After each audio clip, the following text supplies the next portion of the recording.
Yeah, yeah, keep on breathing. Yeah, yeah, keep on breathing. Yeah, yeah, keep on breathing. Yeah, yeah,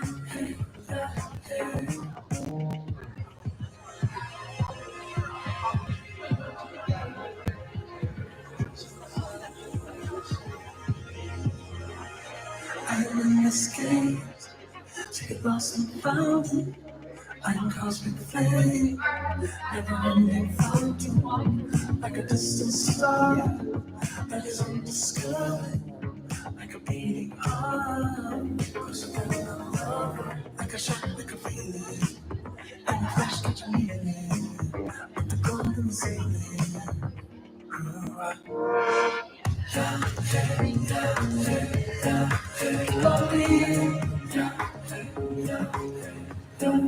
Keep on breathing. Keep on breathing. Keep on breathing. I love you. I'm a body. I'm a body. And you really. I'm a desire. I'm losing you. I'm that I am. I am so true.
All the people sing and dancing love me. And you know we could do it now. This could be a heaven now. Everybody say we're nothing here is wasted. What if that could be our creed? Life has freed me on belief. We're gonna pray, sing it now. Ah la la la, ah la la la, ah la la, ah la la la, ah la la la, ah la la, ah la la la, ah la la la, ah la la. Hallelujah, in the sound of praise, in the stillness of the desert plain, in the light that's flowing through our veins, in our pain. Hallelujah is the kind of free. Hallelujah, are the blind to see. The uniqueness of the unity, you and me. We're gonna pray, sing it now. Hallelujah, hallelujah, hallelujah, hallelujah, hallelujah, hallelujah, hallelujah, hallelujah, hallelujah, hallelujah. Higher, higher, sing your praise again. Higher, higher, spread your love higher, higher. Like this moment's all we got. Higher, higher, sing your praise again. Higher, higher, spread your love wider, wider.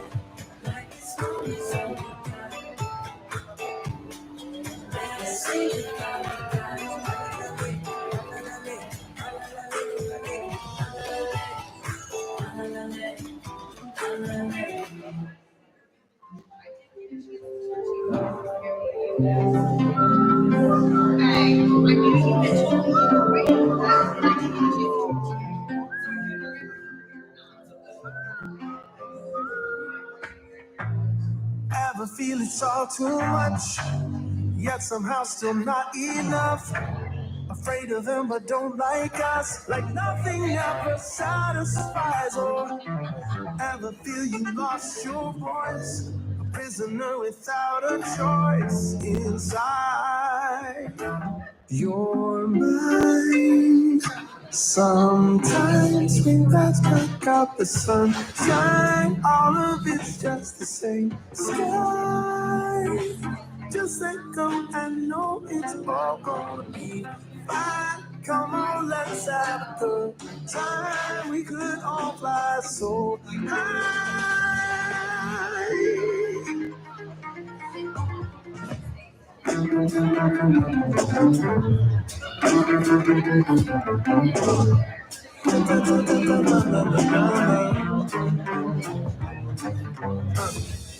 It's okay to be afraid.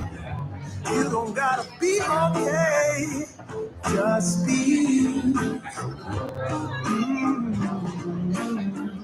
The good news is that nothing lasts. Thankfully, it will pass. In time, you'll find. Sometimes rain clouds black out the sunshine. All of it's just the same sky. Just let go and know it's all gonna be fine. Come on, let's have a good time. We could all fly so high. So high.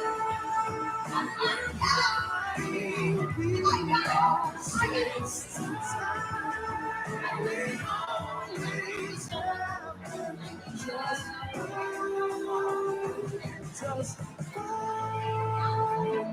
love rise, pick us up like a sunrise. We could all fly so high.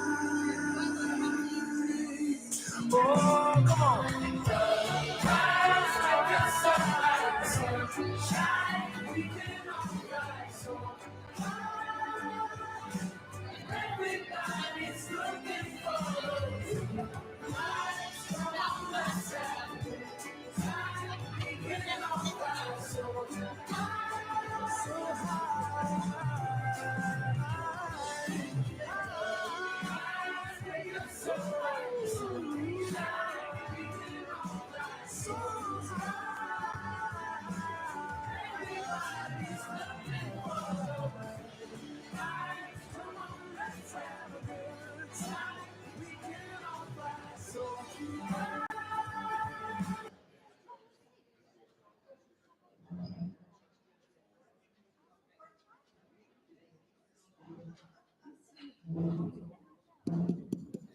Good morning.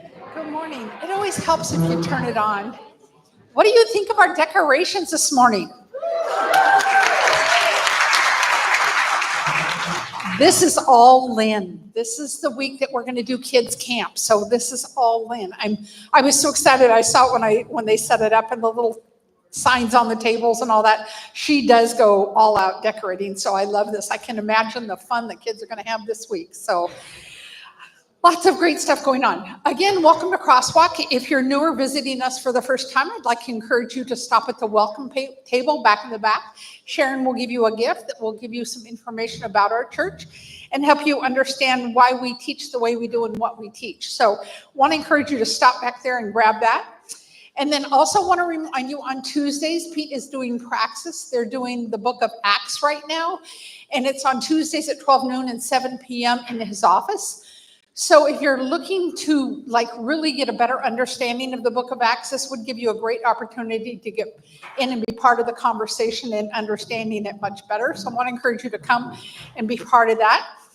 And also want to remind you, Zumba is happening in our gym every Saturday morning. We have extended this through August. So want to encourage you to come. I actually turned on our security camera yesterday and was watching them. I am telling you, there was a little bit of line dancing going on in the gym. I promise not to bribe any of you with, but it was very fun watching them. There was quite a crowd in there, so it was really, really fun in there. Sometimes I wish that We had sound because you see all these movements going on and there's no sound. So you can only imagine what they're doing in there. So I want to encourage you to come and be part of this. It does look like we're having a fabulous time in there. But like I said, we're going to extend it through through August. So I want to encourage you to come and be part of that and have a better understanding. And then I also want to remind you that right after service, we're doing mindfulness meditation in the conference room 1. Dave will tell you a little bit more about that. This is a great opportunity if you want to learn some great skills for being able to do mindfulness meditation. He's going to give you some great advice on how to do that. So I want to encourage you to come and be part of that. And then also want to remind you, we've got our health series coming up in August. It's all about strong heart. So I want to encourage you to invite your friends, bring them along. They have great people who have conversations and tell you more about how to have a healthier heart. So want to encourage you to come and be part of that. All of this, there's more information in your bulletin. So please be sure you read that in there. And then also, this is a new announcement. They're planning a it's a picnic, but it's an all day long. So they're going to start in the morning and then they'll end at dusk. So from 10 until dusk. They want to encourage you to carpool together so you can park here at the church and carpool up.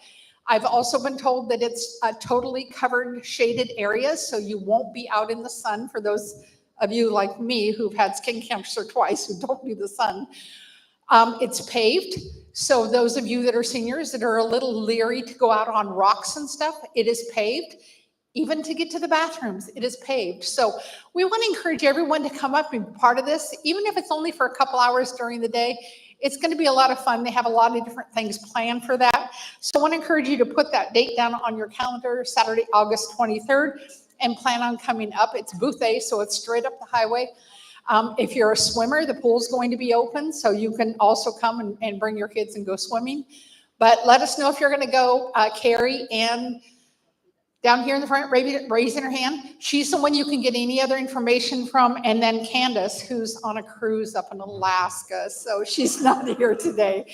So excited for her, though. She's going on this trip with her family. So pray for her because, you know, there's always family drama. So anyway, it's a great opportunity to get together. Again, thank you for choosing to be part of Crosswalk. I also want to encourage you to read in here the treasurer's note that talks about how we're trying to simplify and clean up our missions here at Crosswalk. Our main 2 missions that will always be supported is our food pantry, which is also what we call Welcome Home, and Project Hope, where we serve the homeless once a month. So the funds will always go to those 2 automatically, no matter what. But we have other missions that we also support here at Crosswalk. So there's information in here about them. And we'd like to encourage every family here at Crosswalk to give $30 a month towards supporting our missions. And if every family gives $30 a month specifically for missions, our missions will be totally funded for the year. So I want to encourage you to do that. I've always encouraged people, if they haven't started supporting the church, this is a really good, easy way to start, is $30 a month. If you're like me, you go online, set it all up, and it's all taken care of. So just want to encourage you to do that. Like I said, if every family at Crosswalk was to give $30 a month, our missions would all be fully funded. So great information. So just wanted to let you know to please read that information and learn more about our missions and how we do things. So Pete, come on up.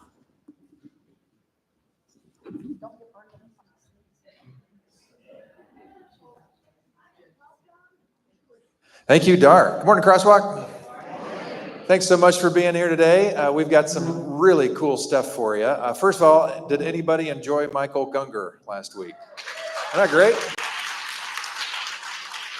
Yeah, so we had conversation before and then after. It's online, the whole thing. If you go to Crosswalk's website and dial up the teachings, just look for last week and you can listen to the whole thing. It was really, really good. And he did a loving kindness meditation last week based on, and he put it to song. We were his debut audience for that. And so I'll be pushing that out this week as well in case you need that little goose. It's the shorter version is 9 minutes and 17 seconds. And if you want the global one, it gets up to close to 15 minutes, but really, really good stuff. So look forward to that. Do want to highlight also, Dar mentioned that I'm doing the book of Acts in my praxis group at 12 and 7 on Tuesdays. And even if you haven't come, don't feel bad. Show up. If you're interested in it, you can jump in at any time. We do review all the time. It's a consistent thing. This week's pretty interesting. It's not that many verses that I'm having people read, but the subject matter is really important. I don't know if you knew this, but over time, churches have been divided on things. Were you aware of that? And even within a church, as churches grow and develop, you have this tension between what is new and unfolding and what has always been.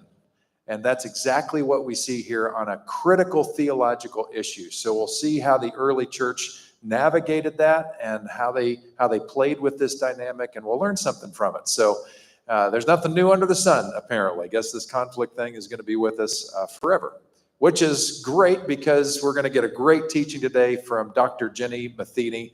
I mean, great. You're going to learn so much. It's powerful, it's potent, and it could change your life and the world. So look forward to that. But now I want to bring up our very own Ann Wagner. Come on up, Ann.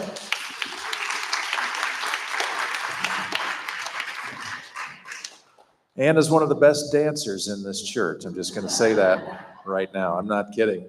So I look forward to seeing some moves.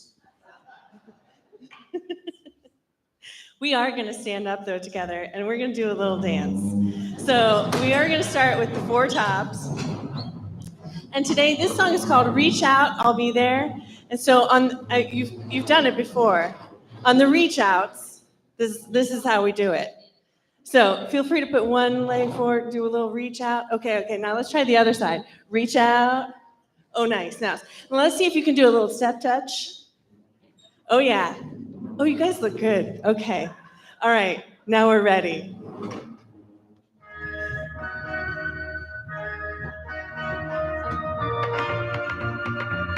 Are you ready for this?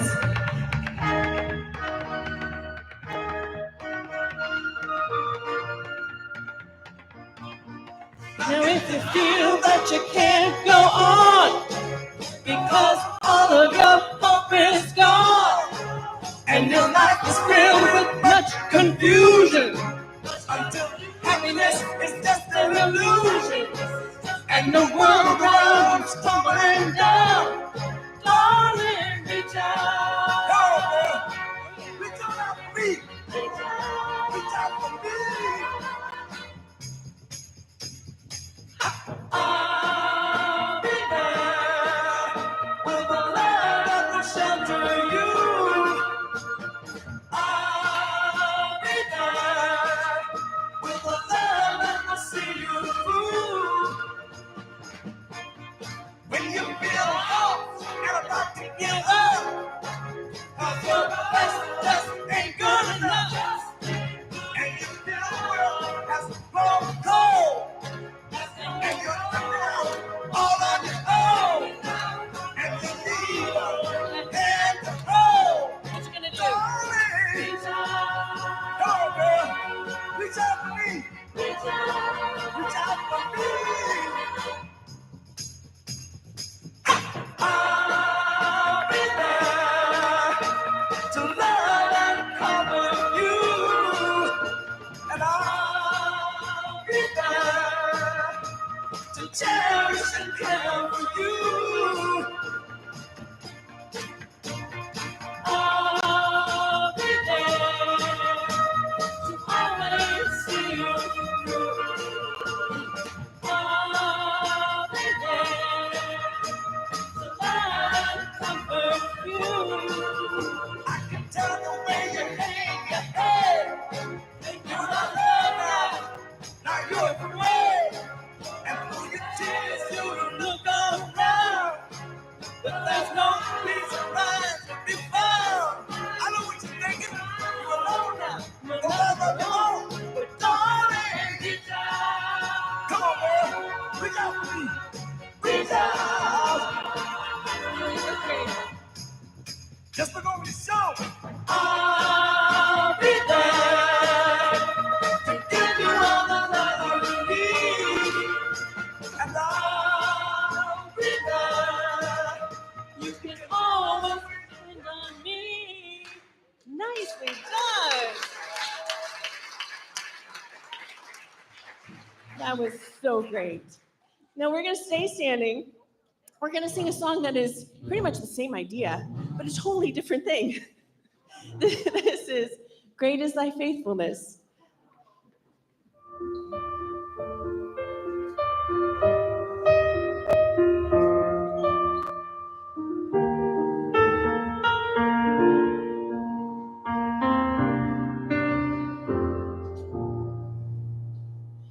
Great is thy faithfulness, O God, my Father. There is no shadow of turning with thee. Thou changest not, thy compassions, they fail not. As thou hast been, thou forever will be. Great is thy faithfulness, great is thy faithfulness. Morning by morning, new mercies I see. All I have needed, thy hand hath provided. Great is thy faithfulness, Lord, unto me.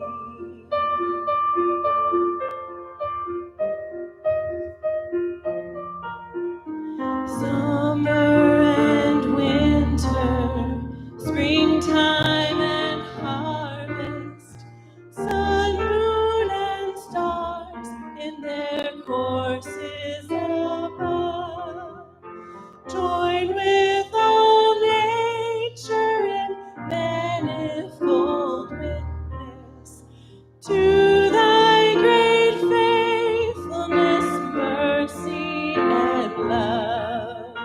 Great is thy faithfulness, great is thy faithfulness. Morning by morning, new mercies I see. All I have needed, thy hand hath provided. Great is thy faithfulness, Lord, unto me. Pardon for sin and the peace that endureth, thine own dear presence to cheer and to guide, strength for today and bright hope for tomorrow, blessings all mine with 10,000 beside. Great is thy faithfulness, great is thy faithfulness. Morning by morning, new mercies I see. All I have needed, thy hand hath provided. Great is thy faithfulness, great is thy faithfulness, great is thy faithfulness, Lord, unto me.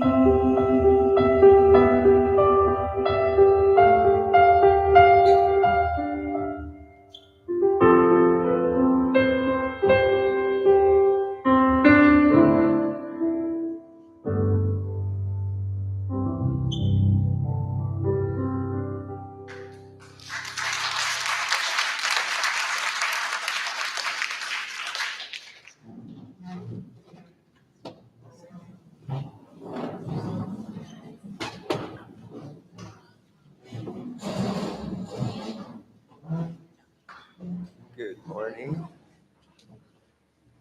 So, so I'll do the plug now for the class because it's kind of awkward at the end.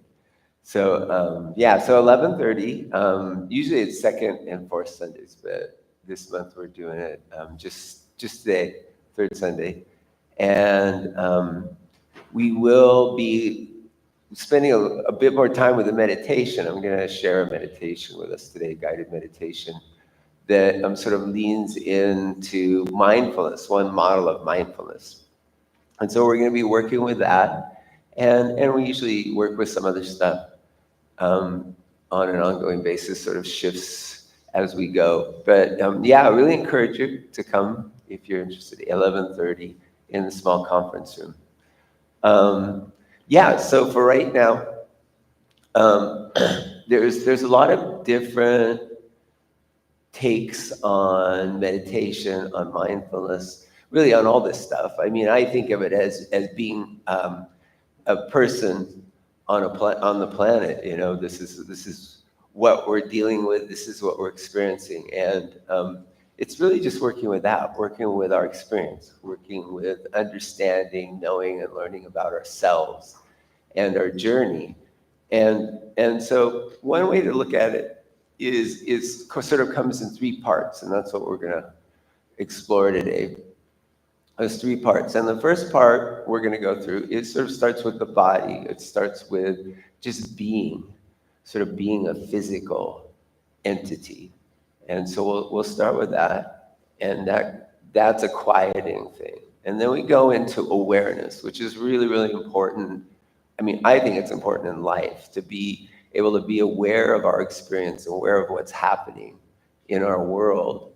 And so we'll work with that a little bit, awareness. And then the last part is the heart, the warmth in the heart, the joy, the love, the gratitude.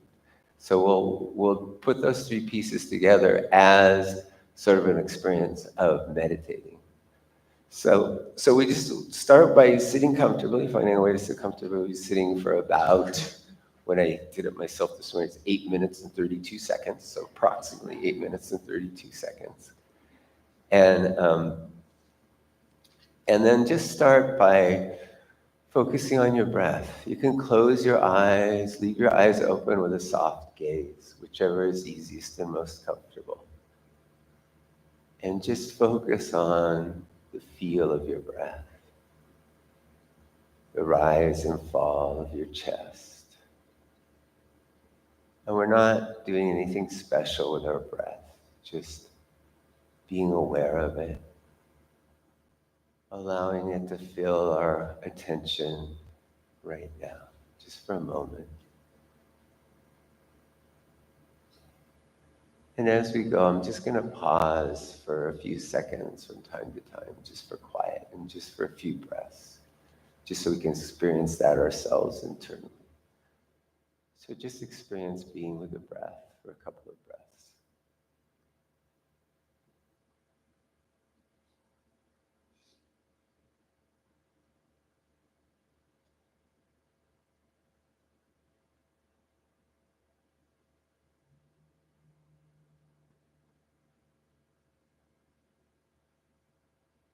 Now as you breathe into the quiet of your body. Because right now we're sitting quiet. So just feel that stillness in your body. And you may have other feelings going on, or could be anything, agitation, tension. But just notice how physically your body is still and quiet right now. Just breathe into that quiet and out of that quiet. And with each breath, just allow yourself to let go a little more. You might experience this as relaxation, a little more letting go of tension, physical tension. You might experience it as a quieting of your mind, of your experience inside.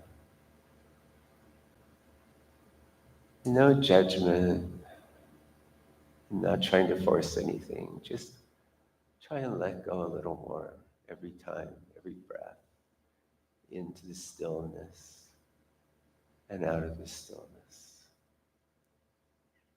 So just a few breaths quiet now. If you find your mind wandering, you can always just use the breath as an anchor. Come back to your breath.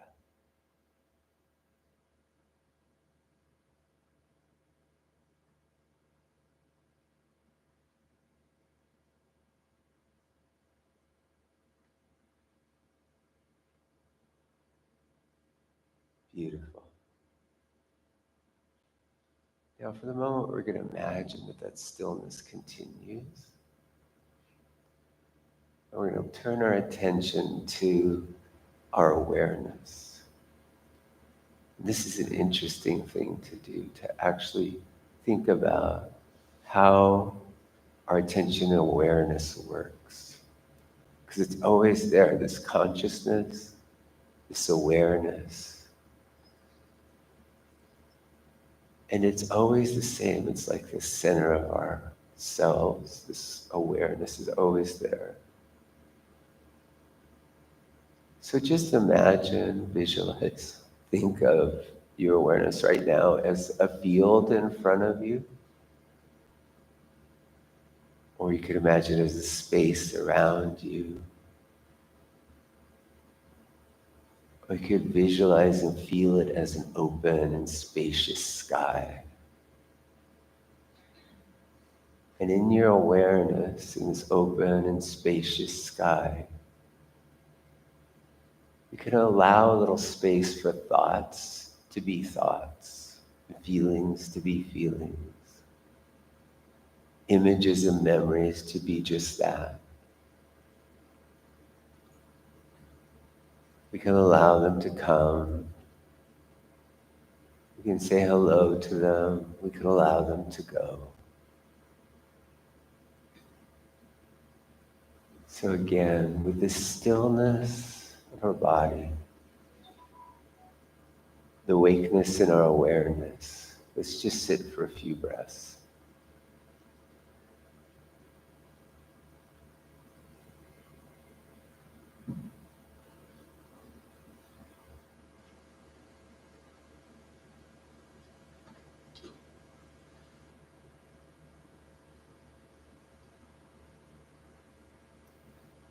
And now heart. And this is one of the beautiful things about meditation, about pausing. I like to say that it takes attention. It takes time to really be happy in a moment. We have to pay attention. But it's available to us all the time. And so for right now, we're just going to bring that warmth into our heart. We can do that by thinking whatever is easiest for you. It could be gratitude, the feeling of gratitude for everything in your life, for home, for family, for food, even just for air and sky. Thankfulness for all these gifts. It can be appreciation of the beauty and people around us. You can think of somebody for whom you just wish the best, just naturally and easily. So just love and kindness. Just allow that to come into your heart. Feel that warmth in your heart. And breathe into that happiness, joy, kindness for a few breaths.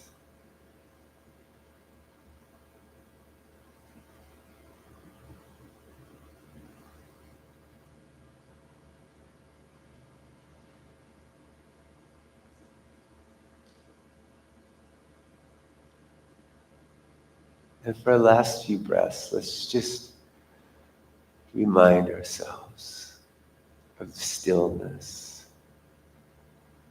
awareness, an open and spacious sky, and the warmth in our heart. And just sit with that for a few breaths. And then again, if your mind goes away, if something takes you away, just use your breath as an anchor to come back and remind yourself again. And then we'll just meditate together for a few seconds until the bell.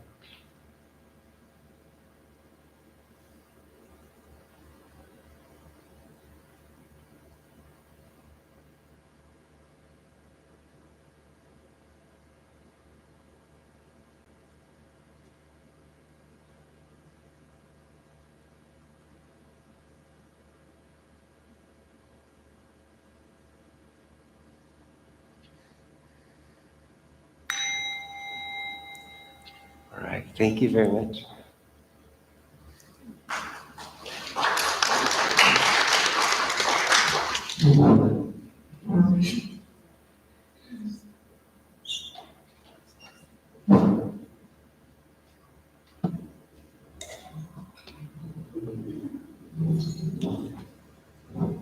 Thank you so much for that meditation. This next song is one that I have been wanting to share for quite some time. This is a song that has helped me in prayer for a couple of decades of my life. And I hope I can do it justice today. And I hope that you will accept it as prayer.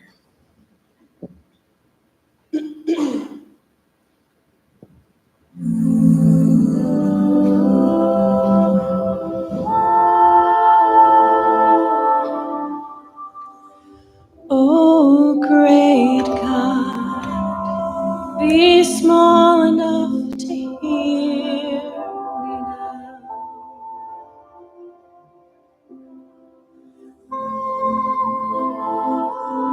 There were times when I was crying from the dark of Daniel's den, and I had asked you once or twice if you would part the sea again.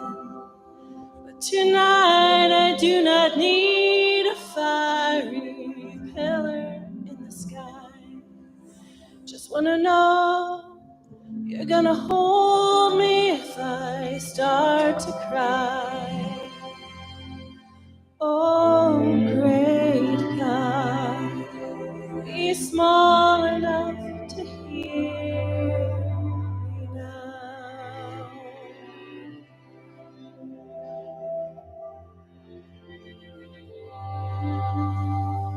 Oh, great God, be close enough to feel you now.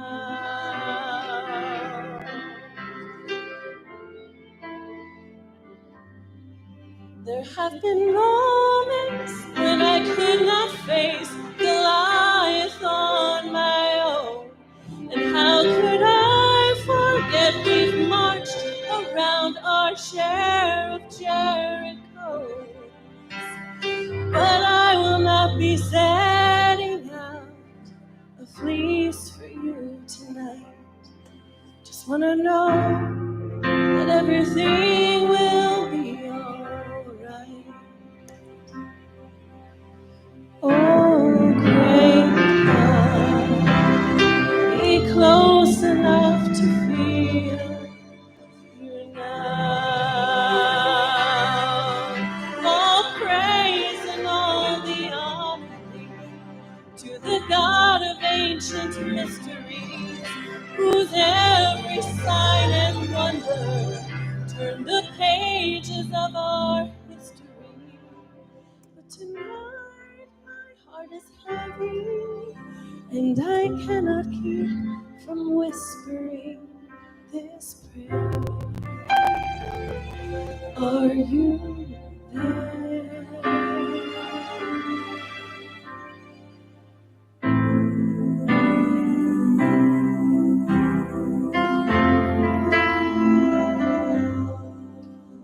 And I know you could leave writing on the wall that's just for me, or send wisdom while I'm sleeping, like in Solomon's sweet dreams. But I don't need the strength of Samson or a chariot in the air. Just wanna know that you still know how many hairs are on my head. Oh, great God, are you small enough? Be small enough to hear me now.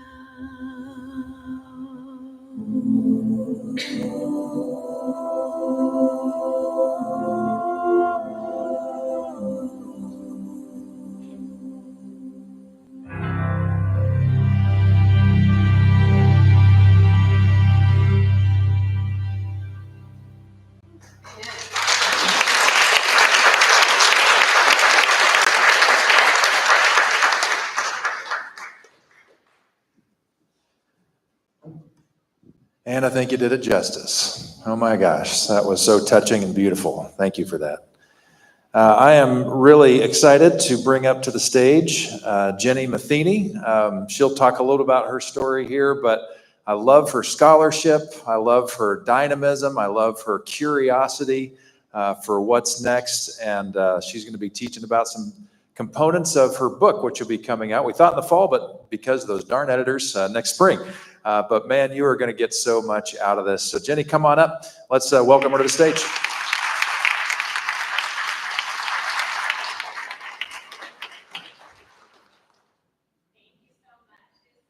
To be here. And yes, well, I could blame the editors, but it's probably just my writing. But anyways, it is such a gift. So for those of you who may not know, my family has been part of Crosswalk for a really long time. And you have been such a gift and a blessing to every single one of us. It has been a joy. One of the things I wanted to share, besides being very excited to be here to share with you today, is that you have such amazing leadership here at Crosswalk. I have been so encouraged and blessed by how you all, Pete and Darn, everyone, the team just really strives, and all of you, to really love God and neighbor in beautifully creative ways. I'll spend time trying to describe this Hebrew word hesed, and you all are living it out. And I just wanted to encourage you with that as we dive into this today. And I love how active and creative you all are. And even Pastor Pete inviting Matthew Gungor last week, I was able to be here and participate with that. That was so special. And actually, there is a song that Matthew Gungor sings that has become very special to our family. You may not know this, but our family planted a church, quite a few years ago now, but for about 8 years in Oregon. We moved there to plant this church, just kind of parachuted in. And it was a beautiful community. We loved this church deeply. But after about 8 years, we had to make the really hard decision to close. And it was a good closing, a good death, if that makes sense. Everyone was quite exhausted. But even in the midst of that really hard decision, beautiful things came from that. A lot of people that came to that community initially were quite wounded and had been through really hard things. And through our closing and all of that process, they actually went to serve and lead in other churches. And so as we were in that space of closing that church together, closing the doors, and as you're aware, just because a door closes doesn't mean that's the end, right? We have a faith of resurrection. The ends are not, they're just beginnings to new things often, right? And so as our church had its last service, we sang Gungor's song, Beautiful Things. And so that song has been very special for us, our family, and our community. And it was a gift to listen and to worship together with you all last week. A lot of times in our stories, something very unexpected happens. And I like to sometimes describe this as a plot twist. I have a dear friend, Dr. Amy Hale, who we met when I had gone to school up in Regent College way back in Vancouver back in the day. And it was really funny. I went there actually just to follow my husband, and I ended up accidentally getting a master's in Old Testament, which eventually intentionally turned into a PhD. And so now I'm a professor of Old Testament way over at Baylor University. And so it's sort of funny how plot twists unfold in your life, right? I thought I was just going there to chase my small children, and then I end up with a degree, and then that turns into other things, plot twist. And as you're aware, there's many great plot twists in life, in art, in literature. Some of you might remember watching Star Wars for the first time. Many of you are not that old, but I might be. And you're like, oh my goodness, Darth Vader is Luke's father, right? It's just like, whoa, great plot twist. Some of you might be familiar with this reality show called The Traitors. It's basically like an adult youth group game. And I'm always amazed at these plot twists of somebody being sneaky and lying. And I'm like, wait, the name of the show is Traitors, right? Of course, they're going to do something sneaky. And when I think about the Old Testament, there are so many plot twists, moments, even dialogue. And a lot of these plot twists are actually filled with grace and lead to wonderful things. Some of the big arcs in the Old Testament that I love is that, one, all humanity is created in the image of God, every person. Another one is the crossing of the sea in Exodus. The story finds its way all throughout the Old Testament and into the New. They're always referring back to this moment. And Anne sang about that in her song. It was beautiful. I'm like crying. I'm like, okay, now I gotta talk. Beautiful, right? All these moments. There's also this other plot twist in the Old Testament. For those of you maybe familiar with the book of Genesis, there's this Egyptian woman, Hagar, sometimes she's pronounced. And she is within this family situation, and these people should have protected her, and they didn't. They abused her. She ends up running away, and these were like the main people of the story, right? Abraham and Sarah. She runs away into the desert, probably would have died, but meets God there, right? This angel shows up, calls her by name. No one in the story calls her by her name, but God does. God sees her, and she is the first person, this Egyptian woman, to name God. She calls God Elroy, the God who sees me, right? And in that moment, something really incredible happens. And then also, another great plot twist, we have Jesus conquering death, giving us hope to know that even in the darkest of endings, we find resurrection and new beginnings. So on a personal note, in my own faith journey, I have always been deeply humbled and encouraged by how God uniquely loves each of us and how this communicates healing and hope in the darkest of times in all of our life situations. Really speaking into our Christian story as a love story and a relationship. And one of my big questions in my own research is actually on this, the Hesed love of God. And I'm going to get to that in a minute, so we're going to nerd out together. But in my mind, it's like, how do we trace this through the Old Testament? And this term has captured the imagination of scholars and musicians and poets for like a really long time. There's so much mystery in it.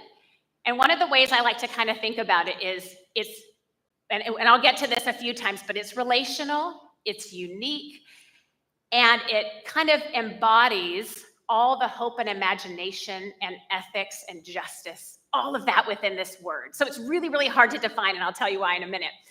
But so again, one of my questions is, how do we trace this through the Old Testament? And I think it's worth tracing, because in these moments where we see it, we often see God's surprising love erupt and change things with a plot twist. And so again, my book is on this, the one coming out in the spring, and it has been my, it's sort of like, I don't mean to be overly dramatic, but it's sort of like, okay, after this comes out, I can die. Right? It's like sort of, I know I'm very dramatic, but even as a kid, I would paint things like fish in a fishbowl, and this is like what I would write. I'm like probably early elementary. I'm like, oh, you can't see, but he weeps. I'm like, oh my gosh, so dramatic. The fish, because he's in water, you can't see his tears. And I would think about that for like a long time. Anyways, so weird. Anyway, so I am that weird kid that actually now gets to write, and you're listening to this weird kid. But anyways, I'm like, how do we trace this through the Old Testament, this relational term and love? So, and one of the things that I'm finding out is that God wants to show this Hesed love to us and through creation to us. Wants to show you this Hesed love. Let me say this again. God wants to show you this Hesed love. God wants to be invited into the honesty and journey with all of life with you, even all the uncertainty. God can handle it. I know Pastor Pete has spoken about this a million times. And we have testimony after testimony in the whole Bible of people having really hard questions for God and even getting angry at God. And that's okay. God wants to hear all the things on your heart. And throughout the Bible, people keep messing up, but continue to expect God to show up for them. Why? Is it because they're perfect? No. I know I'm not, but because God is a God of this Hesed love. So what does this word mean? We're going to dive into this a bit, so hang with me. And we're going to nerd out. So it'll be fun, though. I promise, sort of fun. But what I want to do is kind of take some time talking about this term and then look at two stories in Exodus 1 and 2 that I think really exemplify what this means through story, especially through the actions of courageous women.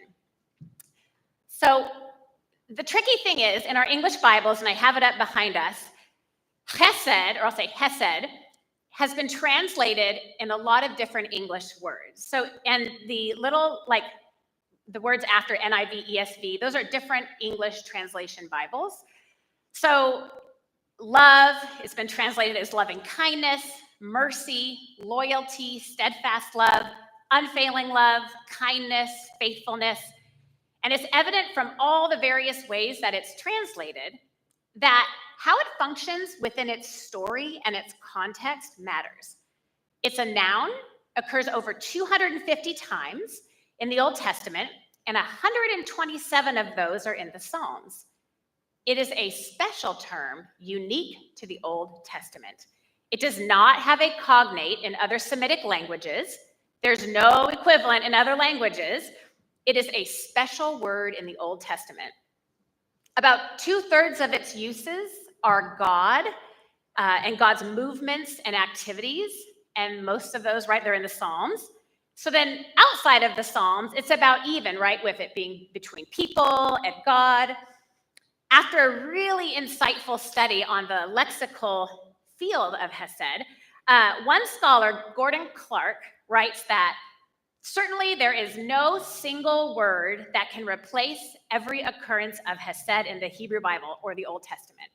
It's easier to state the circumstances or describe an action than to define the word. And a glance at the attempts to define it actually get quite humorous. People have like paragraphs on it, right? And so it's really hard to define. And so I find this quite funny, but part of the reason it's so hard to define is that it's relational. And if we think about it, every relationship is unique, right? So yeah, it's going to be hard to define. For those of you who love someone deeply in your life, oh my goodness, even a pet, I am one of those people. I love my pets. It can actually be almost impossible to articulate your feelings for them. So for a minute, hang with me. Think about someone that you love deeply. Just take a moment and try and come up with just like one word to describe them, noun or adjective, about how you feel. It's like, doesn't every word come up short? It's really hard to define or describe. I'm a big feeler too. So if I think about a person for too long or something, I'll just like start crying. I often like tears will be my first pathway to understanding what I'm thinking about something. So anyways, most of my books start with like me crying about something and I'm like, okay, why am I sad? Or why am I like so like, oh wow, that's awesome. You know, and then all of a sudden, right, words start to follow.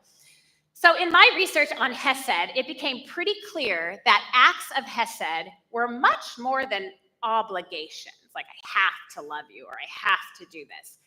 In a pioneering work from 1927, it's the first systematic treatment of this term Hesed, it suggested two major shifts. So rather than being like an obligation, it became true that it means much more than mercy, and it's experienced within relationship.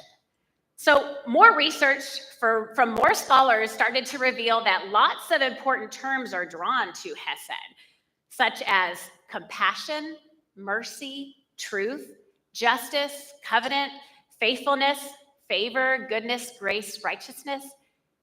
3 terms in particular are drawn to Hesed: truth, faithfulness, and goodness. Basically, all of this I'm trying to say is that this word Hesed in the Old Testament is a powerhouse word. And the following are all true. Because of it, God is unlike other gods and is proclaimed the source of commitment, everlasting covenant, and faithfulness.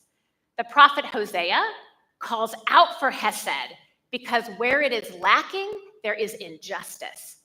In 1 Samuel 15, Hesed describes the reason that the hands of violence are restrained. God's Hesed is something the psalmist trusts in, longs for, asks for, praises God for, says Hesed endures forever, for all generations. It is a place of protection, support, and comfort. God declares in Jeremiah, I am Hesed. So these examples reinforce 2 points. So the first is that it is a relational term, And one of the main difficulties in describing it is its just broad semantic range. It's really hard to define it. So what do we know about it? As an activity or an action and a disposition, it's relational. We also see throughout the Old Testament that where it is witnessed, there's blessing, life, flourishing, and justice. And where it's lacking, we see violence, injustice, and no knowledge of God. So this is a lot to think about. It's hard to grasp, right? So one of the things I like to think of, it's really going to be best understood through story. And we'll get to that in a minute. And really through a close reading of story, because it's best understood in relationship, because it's fundamentally relational, right?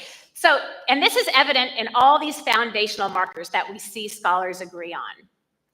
So how is Hesed experienced or expressed? Okay, will you have some fun with me and do some hand actions? We already started practicing with Anne, so thank you for warming us up. And what we're going to do is kind of do hand actions to show how it can be experienced and expressed, okay? So if we're going to put our hands up, Hesed can be an experience and expressed from the Lord to humanity. Excellent. Hesed can be expressed from person to person. Hesed can be experienced and expressed from humanity to the Lord. Awesome job. You guys are great. Hesed can be experienced and expressed from humanity to creation. And Hesed can be experienced and expressed from the Lord through and to creation. Excellent. All right, give yourselves a hand. Thank you for that. All right. So again, I contend it's best understood through story. So now that I have basically said it's impossible to define, I have to try, right? So it's sort of like when someone's like, oh, we're going to deconstruct everything. And then you're like, wow, now there's nothing left. So I'll try to reconstruct with kind of how I've thought about this term, because I love how it incorporates ethics, relationship, all the things. So my meager attempt to define this term is it's the loyal, loving kindness that originates in God's nature, embodying both answerability and possibility through anticipated and creative relational endeavors and expressions among God, humanity, and creation. So it originates in God, can be expressed through us as the image of God. So basically when I think about, Jesus, saying, God's like, I'm the author or the beginner and finisher of our faith. And I think about, I love that idea of author, in the sense of God saying, how are we going to write this story together? We are partners in this, right? And so just whoever you are in your uniqueness, we get to partner together as a community with God to see how we can love well. And so what often follows these acts of Hesed are blessing. As stories just unfold throughout the entire Old Testament, acts of Hesed lead to life, justice, and flourishing. And again, where it's withdrawn, we see suffering, violence, witnessed in Jeremiah. Again, it incorporates the ethics of responsibility. When it's called out in the prophets, one of the reasons is that God, of the ways God has been forgotten is because Hesed is not present. And again, Hosea says, where there is no Hesed, there's no knowledge of God. We see in Exodus, God's character described as Hesed, that Yahweh demonstrates Hesed in Numbers and Deuteronomy, and the keeper and demonstrator of it. Okay, so to summarize, Hesed is a theological term that is a powerhouse. It's foundational, witnessed through God's relationship with humanity creation, and is used to communicate God's self-expression and nature. And again, not only are key theological terms drawn to it, like compassion, mercy, truth, justice, covenant, faithfulness, goodness, righteousness, the breadth of participants doing Hesed and showing a disposition of Hesed incorporate everyone from the Lord to the most marginalized person. It is possible for any human to do Hesed. Isn't that good news today? So when you do acts of kindness and pray and hope for acts of Hesed, you create plot twists that lead to blessing and life in this world.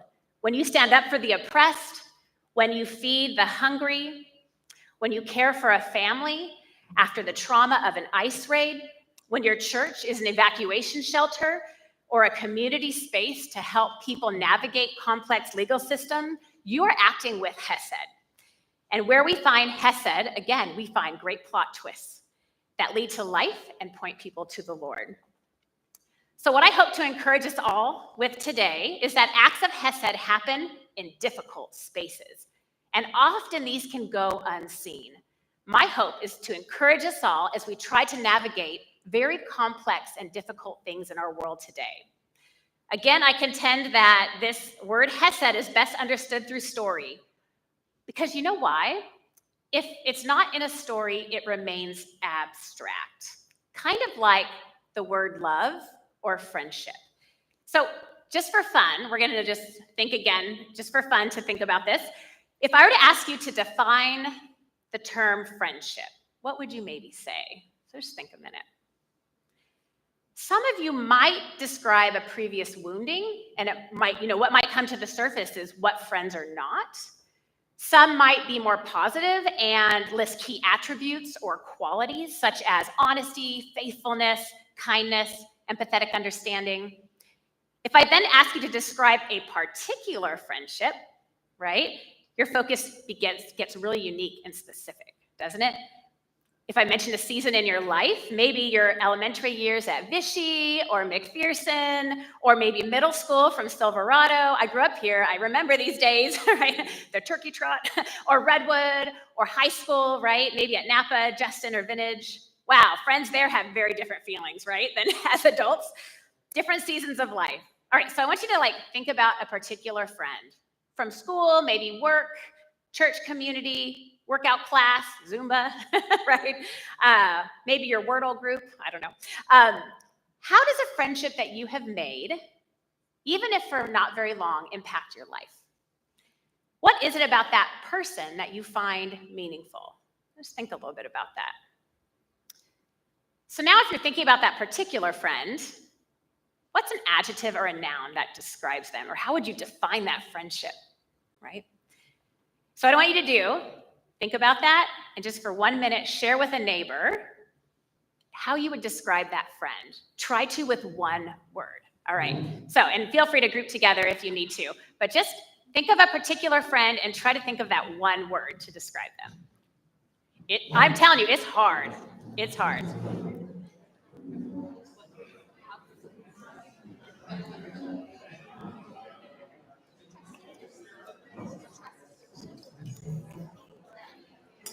Oh.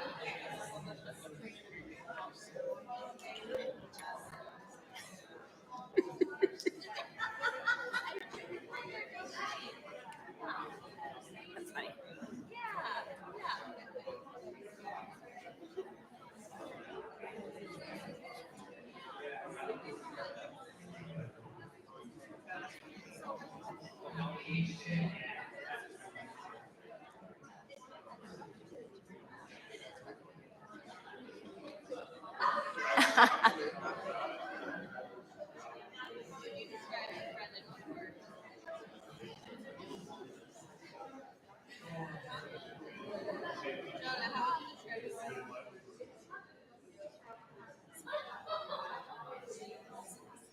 All right, just for fun, shout out a couple words you've come up with so far.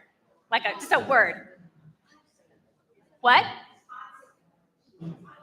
Constant. I thought you said hot stuff. I was like, I want to be her friend. Oh yeah, constant. I love that. Yeah, constant. Any other words? Safe. Oh, that's a good one. Trusting.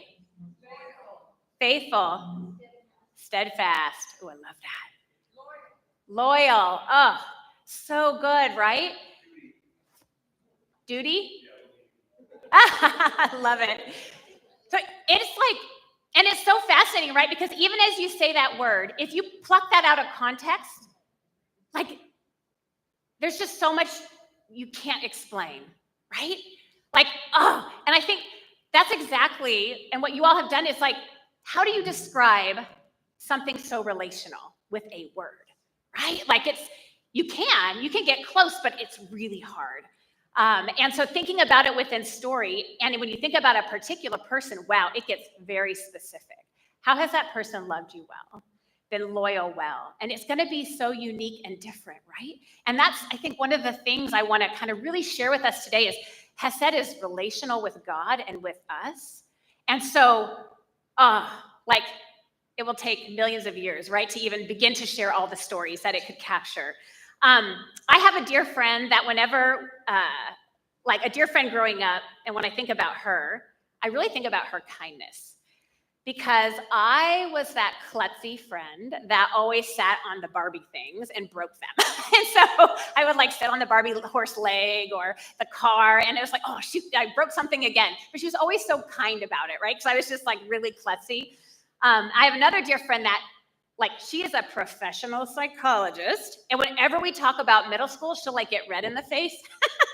And it's like she immediately is embodied with all of the awkwardness, right? Like, and I'm just like, she's the most amazing human, but for some reason, middle school is just like, man, you go right back there, right? And it just reminds me how powerful relationships are in certain seasons of our life. So are there similarities to friendships? Of course. But friendships within a specific relationship is unique.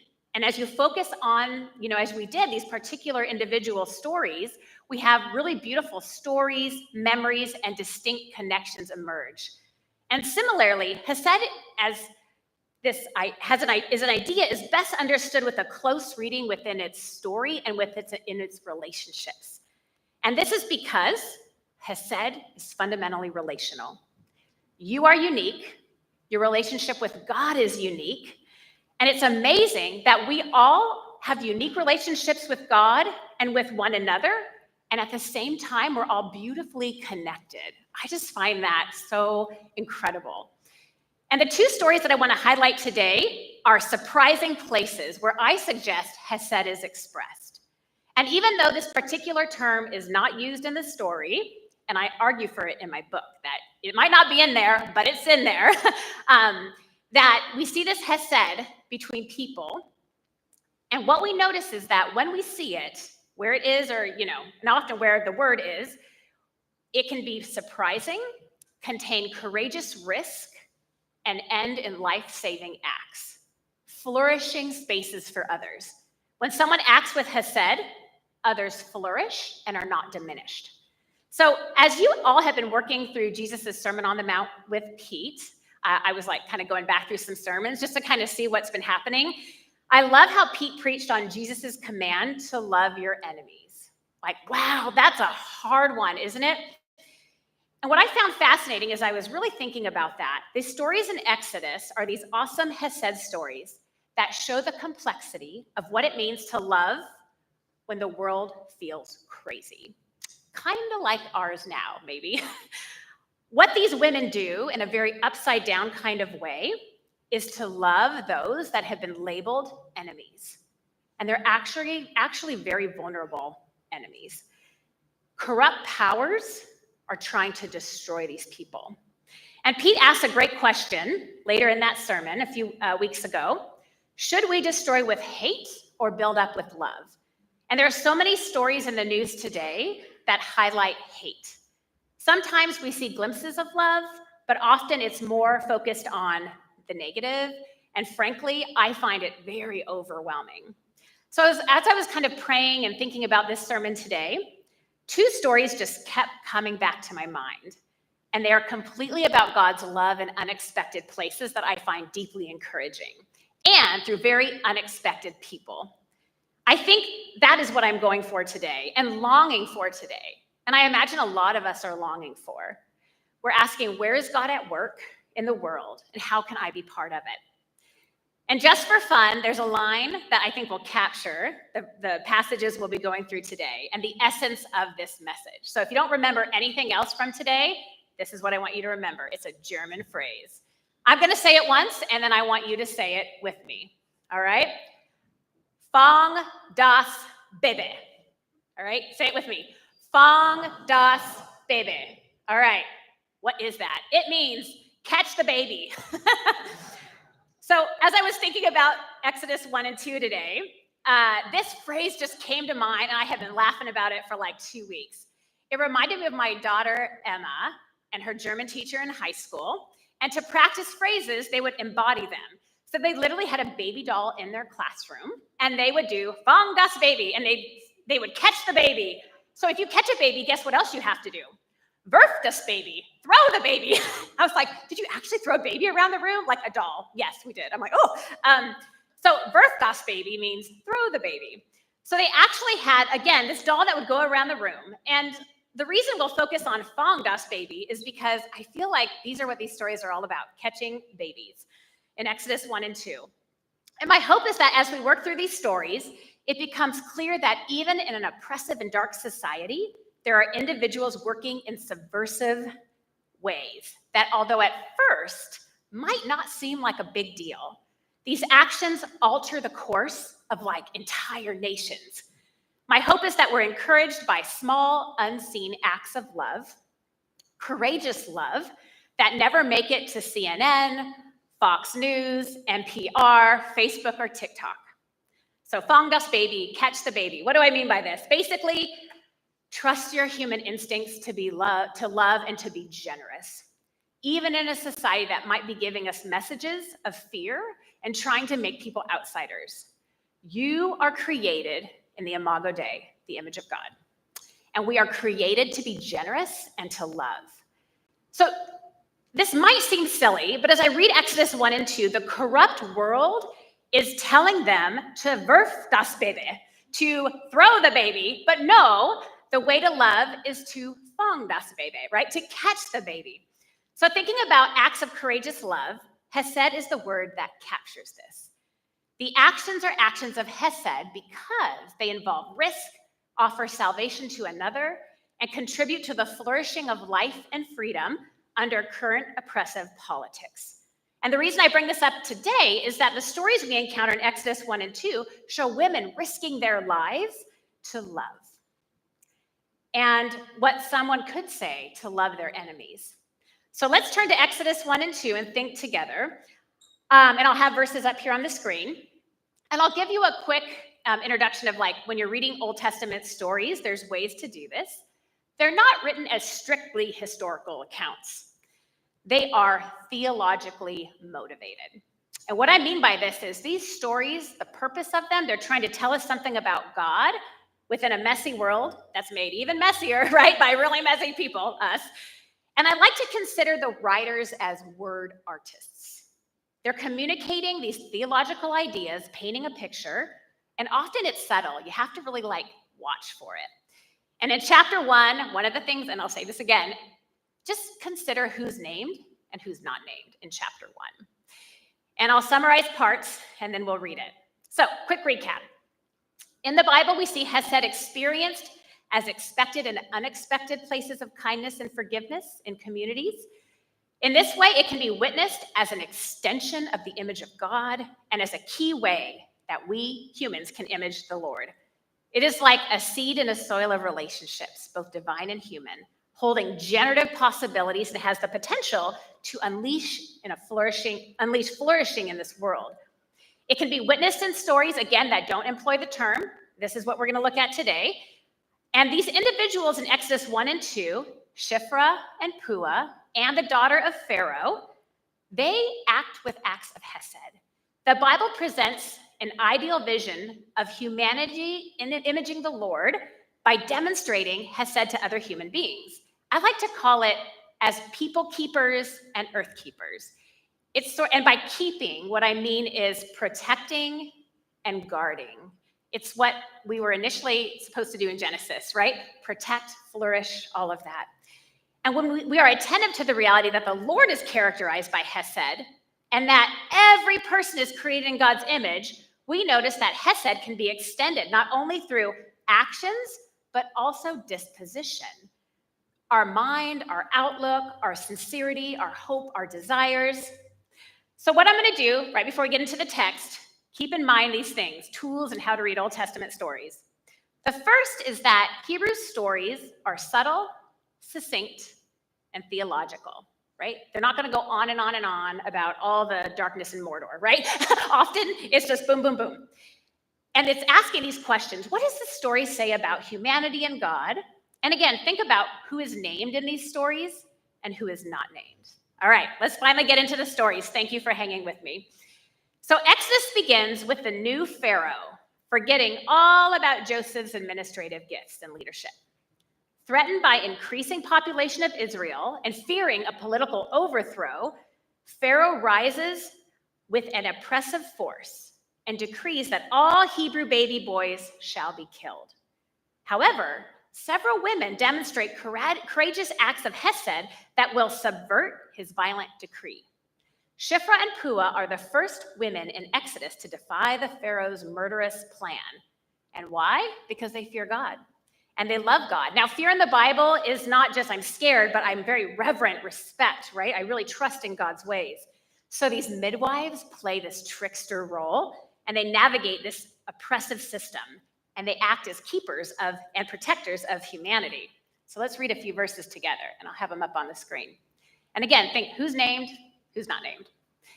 So Exodus 1, 8 through 11. Now a new king arose over Egypt who did not know Joseph. He said to his people, look, the Israelite people are numerous and more powerful than we. Come, let us deal shrewdly with them, or they will increase. And the event of war, they're going to join our enemies and fight against us and escape the land. So they set taskmasters over them to oppress them and force labor. And then in 15 through 22, the king of Egypt said to the Hebrew midwives, of whom was named Shiphrah and Puah, when you act as midwives to the Hebrew women and see them on a birth stool, if they give birth to a son, kill him. If it's a daughter, let her live. But, plot twist, the midwives feared God. They did not do as the king of Egypt commanded, and they let the boys live. So the king of Egypt summoned the midwives and said to them, why have you done this and allowed the boys to live? The midwives said to Pharaoh, because the Hebrew women are not like the Egyptian women, for they are vigorous and give birth before the midwife comes, right? They're really trying to work this plan, this subversive plan in a very difficult system. So guess what? God dealt with all the midwives and the people multiplied and became very strong. And because the midwives feared God, he gave them families. Then Pharaoh commanded all his people, every son that is born to the Hebrews, you shall throw into the Nile, but let every daughter live. So what do you notice in this chapter? Who is nameless? Pharaoh, right? Okay, if I'm reading this, Pharaoh feels huge, right? I mean, this is like king of Egypt. But if we're thinking about it through the lens of the narrator, who's named and not named, right? Pharaoh's nameless. And this move on the part of the narrator seems even more dramatic because fewer than 10% of the named individuals in the Old Testament are women.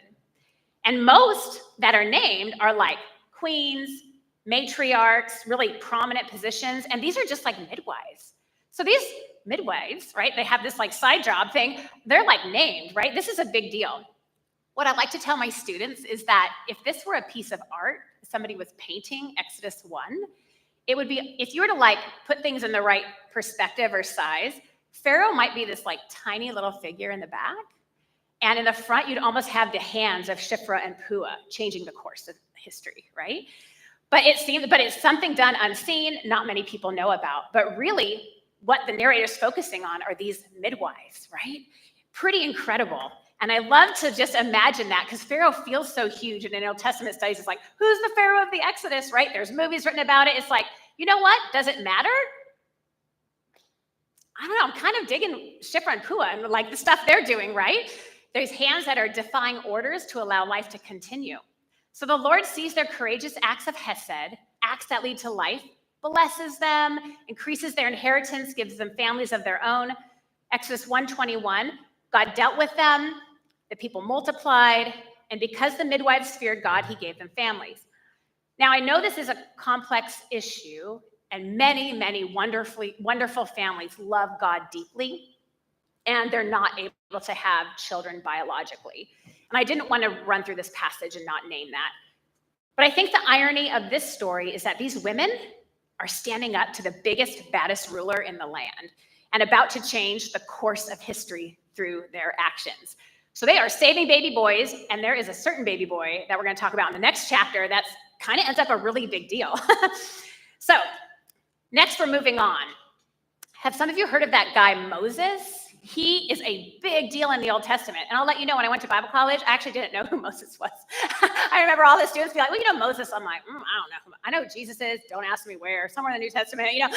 So anyways, but Moses is a big deal in the Old Testament, right? Like, whew, he's like that figure. And so one of these little baby boys is Moses. Moses' mother and sister are the next two characters to defy Pharaoh.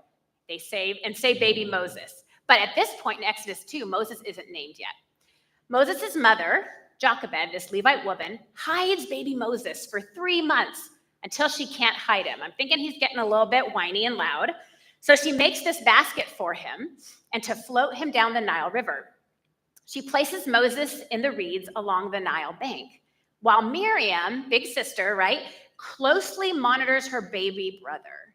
So here, keeping and then releasing become acts of courage in this heartbreaking moment within this oppressive structure designed for population control because of Pharaoh's forgetfulness and fear.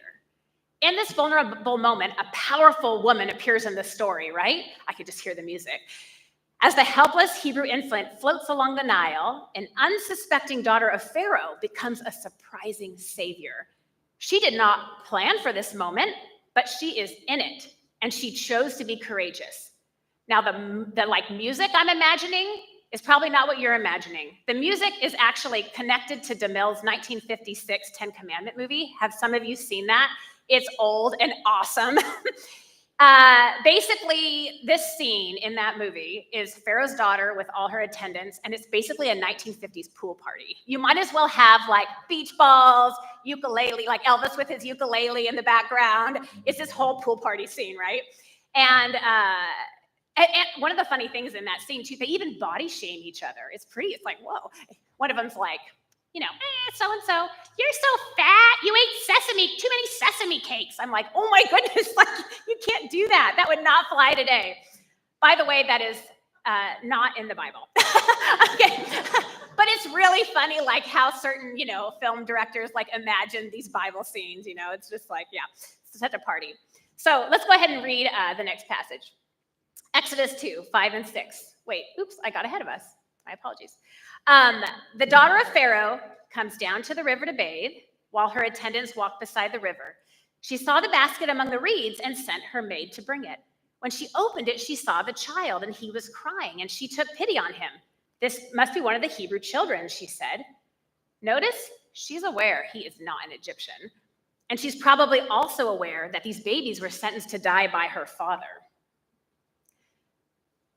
Then his sister said to Pharaoh's daughter, shall I go and get you a nurse from the Hebrew women to nurse this child for you? Pharaoh's daughter said to her, yes. So the girl, Miriam, right, went and called the child's mother. Pharaoh's daughter said to her, take this child and nurse it for me, and I will give you your wages. So much irony, right? It's like, Moses' mom is getting to nurse him and get paid for it. So the woman took the child and nursed it and be close to him.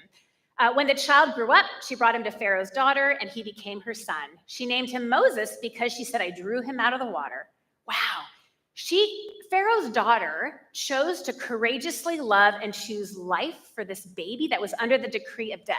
This is an Egyptian woman in the Pharaoh's household. So in Exodus 2, one of the things that's really fascinating is that the actions and emotions of the daughter of Pharaoh prefigure the saving acts and emotions of God through Exodus, through the sea. Both are in a position of power. Both use their power to save people who are under an oppressive political system. And the daughter of Pharaoh emerges as this agent of Hesed. So you probably can't see it too well. Oh, it's kind of a little bit dim. Sorry about that. But it shows how all of these actions and emotions are the same as God's. Pharaoh's daughter and God. What an unsuspecting savior, right? This word coming down, God comes down, God sees their oppression, the daughter of Pharaoh sees this baby crying, hears its crying, God hears the crying of the people. I mean, it is amazing to see that in the literary artistry here. Just someone very unsuspecting being an agent of Hesed. So through all these lexical and thematic connections, we see the daughter of Pharaoh demonstrating life-giving actions and an inner disposition of Hesed that mirror the Lord's. This nameless woman of royalty will name this Hebrew baby Moshe, this drawing out, this play on words. She explains the meaning when she says, I drew him out of the water. In this scene, Moses' sister Miriam asserts her big sister self to ask if the Pharaoh will require a wet nurse. I can just imagine Miriam striding right on up to Pharaoh's daughter.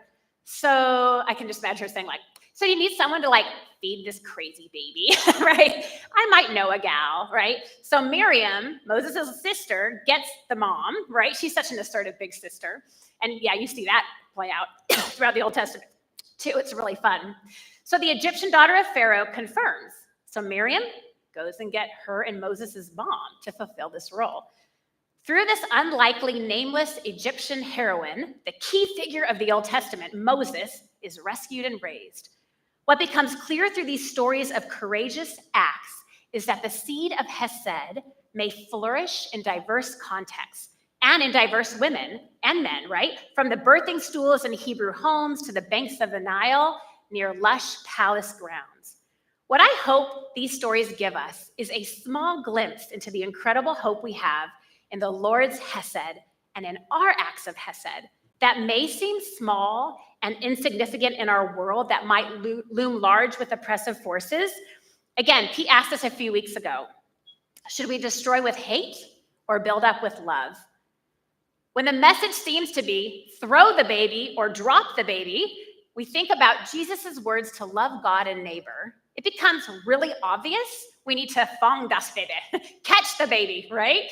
This little baby Moses, first caught and saved by the midwives, then caught by daughter of Pharaoh, something that may never make the Egyptian Instagram feed, will grow to be someone who saves a whole nation under oppressive forces, with God's help, of course.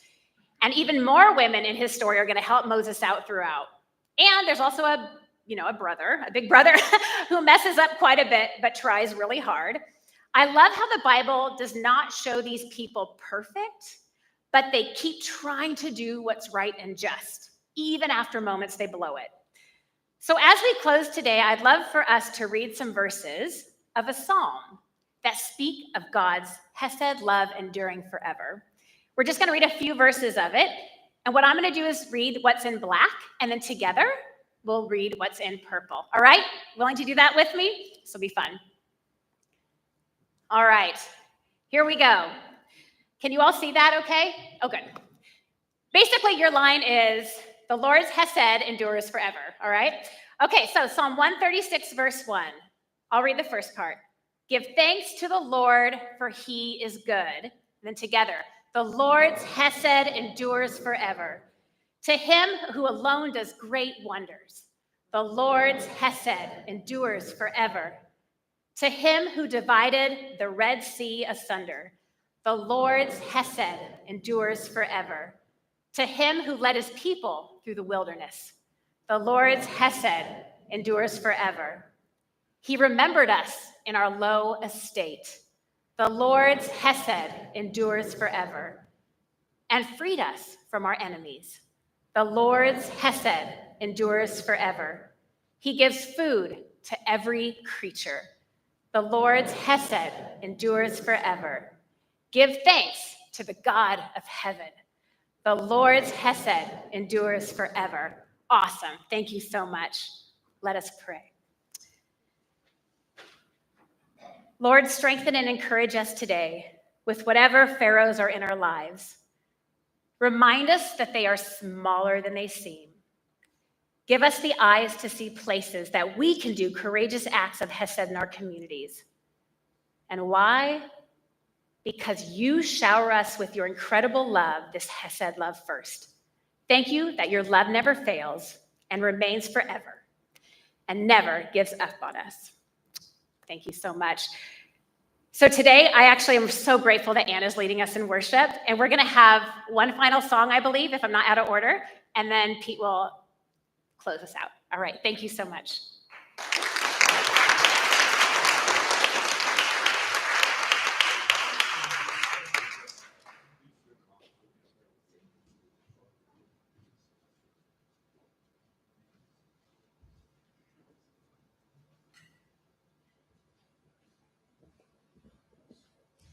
Let's stand and sing together.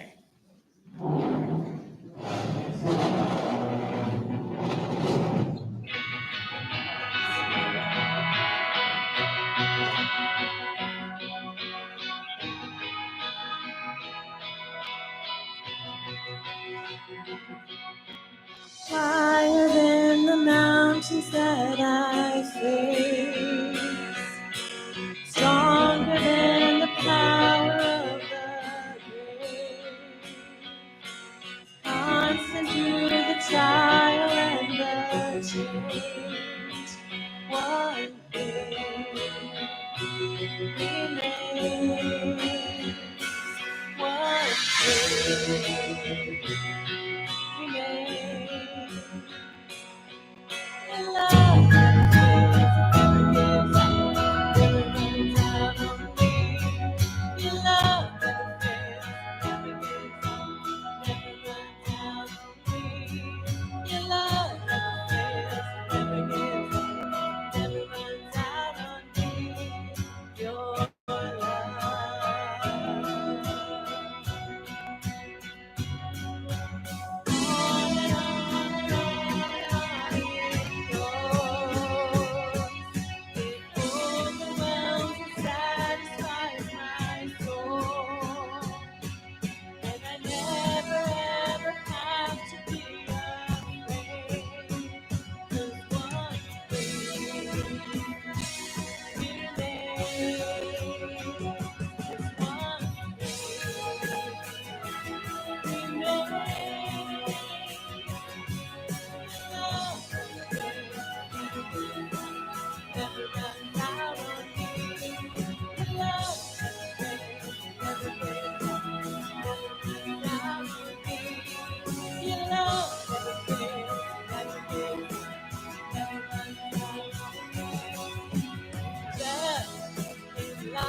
Never runs out on me. Your love never fails, it never gives up, never runs out on me. Your love never fails, it never gives up, it never runs out on me. Your love, your love, on and on and on and on it goes. It overwhelms and satisfies my soul. And I never ever have to be afraid. One thing remains. One thing remains. Your love never fails, never gives up, never runs out on me. Your love never fails, never gives up, never runs out on me. Your love never fails, never gives up, never runs out on me. Your love.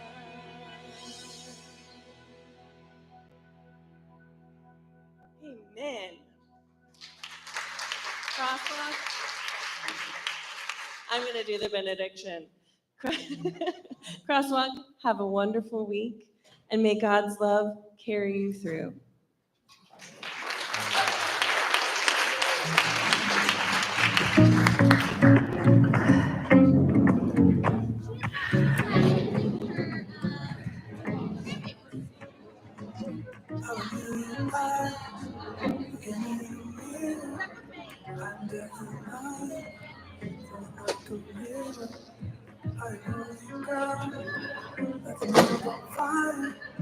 I am in the sun, I'll take it high.